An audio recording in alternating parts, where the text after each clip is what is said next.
salah satu hal yang menjadi problem di era reformasi ini sebagai akibat dari demokratisasi, DPR itu kemudian punya peran banyak. Zaman Pak Harto dulu perannya kan ya hanya semacam apa, rubber stamp ya, stempel karet untuk mengesahkan kehendak pemerintah. Sekarang juga bisa tawar-menawar dengan pemerintah. Coba pengangkatan Hakim Agung harus lewat DPR. Pengangkatan Hakim MK yang 3 lewat DPR. BPK lewat DPR. KPU lewat DPR. Komnas HAM lewat DPR. Sehingga apa? Pada akhirnya tawar-menawarnya dengan partai politik. Siapa yang KPK juga lewat DPR. Iya kan? Siapa yang punya lobby-lobby khusus dengan partai politik, kemudian saling melakukan trade off ya, tukar menukar jasa. Kamu akan saya pilih, tapi besok kalau terpilih begini. Kamu akan saya pilih, tapi besok kalau kamu jadi Hakim Agung ini diamankan. Kalau KPU harus ini dan seterusnya. Iya, di BPK kemudian koruptor. Di Mahkamah Agung juga orang Hakim Agung penerima suap.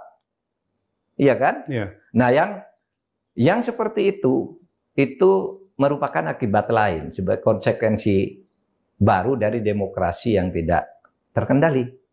Nah, untungnya kita ya menyiapkan mekanisme kalau bersalah ya ada pengadilan etik, ya kan? Ya. Ada DKPP, ada Mahkamah Kehormatan, ada Dewan Kehormatan itu yang bisa memecat nantinya kan. Sama juga kan di DPR pernah ada anggotanya yang dipecat dulu, ya kan? Karena perzinaan. Di MK ketua MK-nya pelanggaran etik. Sekarang KPU dengan disclaimer gitu ya, hasil yang sudah dia kerjakan harus kita terima meskipun lahir dari orang tidak bermoral. Apa hasil pemilu itu ya udah selesai. Meskipun pemilunya mungkin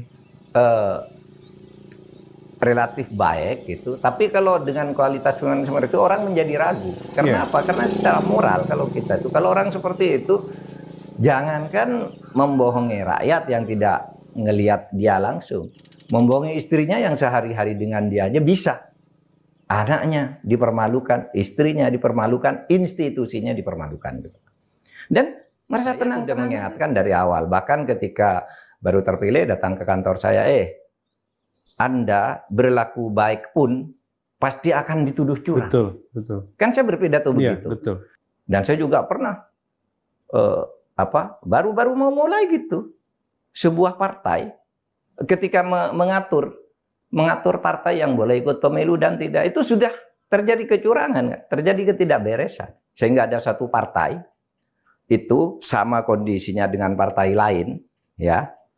Yang satu lolos, satu tidak. Satu atas pesanan partai politik, yang satu ini juga atas pesanan partai politik agar tidak ini.